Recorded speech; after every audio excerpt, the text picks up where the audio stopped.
Hello students, আমার চ্যানেলে তোমাদেরকে স্বাগত। শুরু করছি মাধ্যমিক ইতিহাস 2026 শর্ট কোশ্চেন্স এক্সপ্রেস পার্ট 7। আজকে সোমবার, অর্থাৎ ইতিহাসের ধারণা এই চ্যাপ্টারটা আমরা পড়বো। এটি কিন্তু গত সোমবার আমরা পড়েছিলাম। এই ইতিহাসের ধারণা এই চ্যাপ্টারটা 2 পড়বো, 2 নম্বর পড়ব। দেখো রিভিশন হয়ে যাচ্ছে তোমাদের, 2 নম্বর পড়বো, ঠিক আছে? তো এখান থেকে এই প্রশ্ন যে কটা আছে, আজকে 15টা প্রশ্ন আছে, প্রথম থেকে শেষ পর্যন্ত দেখো, একটু স্কিপ করবে না। সোমবার, বুধবার, শুক্রবার ইতিহাসের মক টেস্ট, মানে ইতিহাসের এই শর্ট কোশ্চেন্স এক্সপ্রেস চলবে। তোমাদের এই ক্লাসটা নেওয়ার একটাই উদ্দেশ্য, যাতে তোমাদের শর্ট প্রশ্নের কোনো রকম ঘাটতি না থাকে। শর্ট প্রশ্ন যাতে তোমাদের প্রত্যেক দিন তোমাদের মুখস্থ থাকে, প্রতিদিন যাতে তোমরা শর্ট প্রশ্নটাকে রিভিশন দিতে পারো, বা প্রতিদিন তোমরা শর্ট প্রশ্ন যাতে তোমরা মুখস্থ করতে পারো, তার এই প্রচেষ্টা আমার, ঠিক আছে? শর্ট প্রশ্ন মনে রাখবে, শর্ট প্রশ্ন কিন্তু একবার দুবার পড়লে হবে না, শর্ট প্রশ্ন কিন্তু বারবার পড়তে হয়, তবেই তোমার মনে থাকবে, ঠিক আছে? তো চলো শুরু করি। প্রথম অধ্যায়, ইতিহাসের ধারণা। দেখো বলছে, ইতিহাস শব্দের উদ্ভব হয়েছে কোন শব্দ থেকে?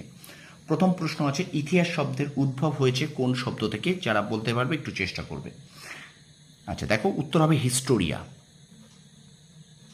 উত্তর হবে হিস্টোরিয়া শব্দ থেকে, ঠিক আছে? আচ্ছা, 2 নম্বর প্রশ্ন বলছে, হিস্টোরিওগ্রাফি কথার অর্থ কি? হিস্টোরিওগ্রাফি কথার অর্থ কি? এখানে কিন্তু উত্তর হবে ইতিহাস চর্চা।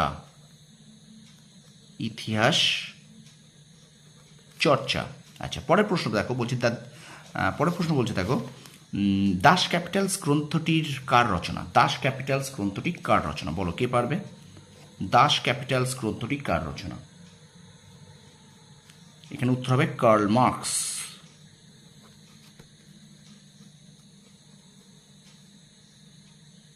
কার্ল মার্কস, ঠিক আছে?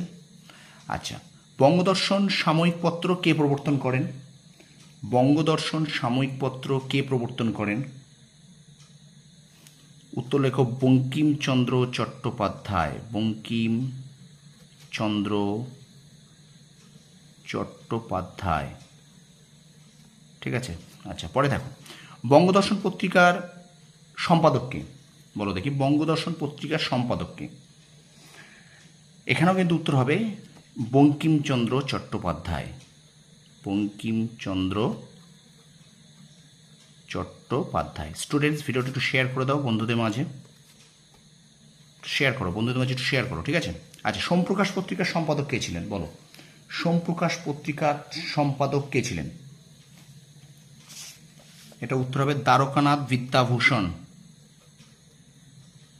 দ্বারকানাথ বিদ্যাভূষণ। কী হবে উত্তর? দ্বারকানাথ বিদ্যাভূষণ, সোমপ্রকাশ পত্রিকার সম্পাদক। আচ্ছা, কোন বড়লাট সোমপ্রকাশ পত্রিকা বন্ধ করে দিতে চেয়েছিলেন? কোন বড়লাট সোমপ্রকাশ পত্রিকা বন্ধ করে দিতে চেয়েছিলেন? উত্তর হবে লর্ড লিটন।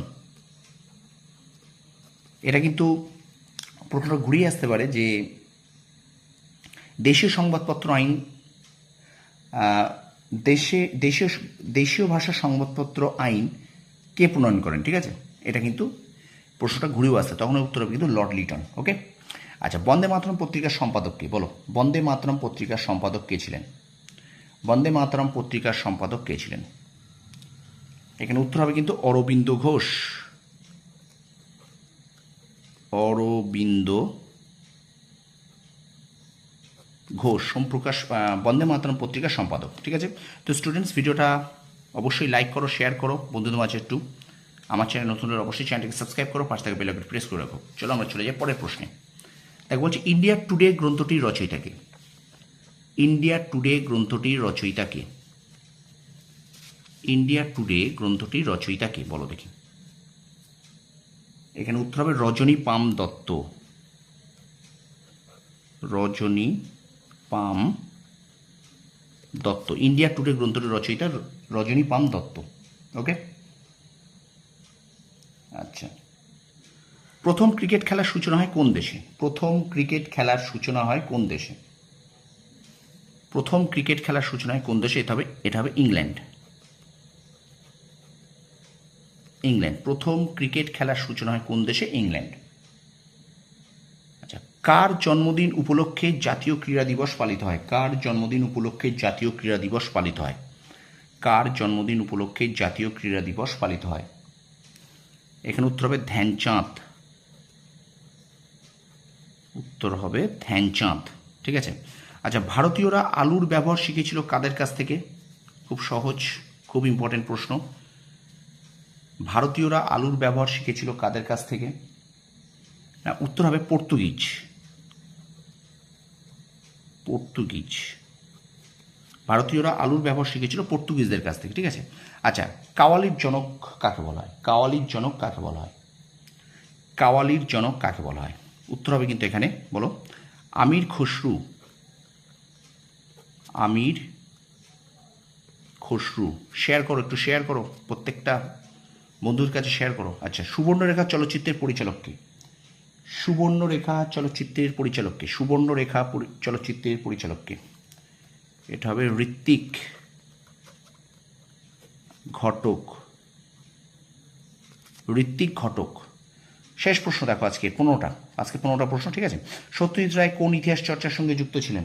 সত্যজিৎ রায় কোন ইতিহাস চর্চার সাথে যুক্ত ছিলেন? উত্তর হবে শিল্প চর্চার ইতিহাস। শিল্প চর্চার ইতিহাস। ঠিক আছে।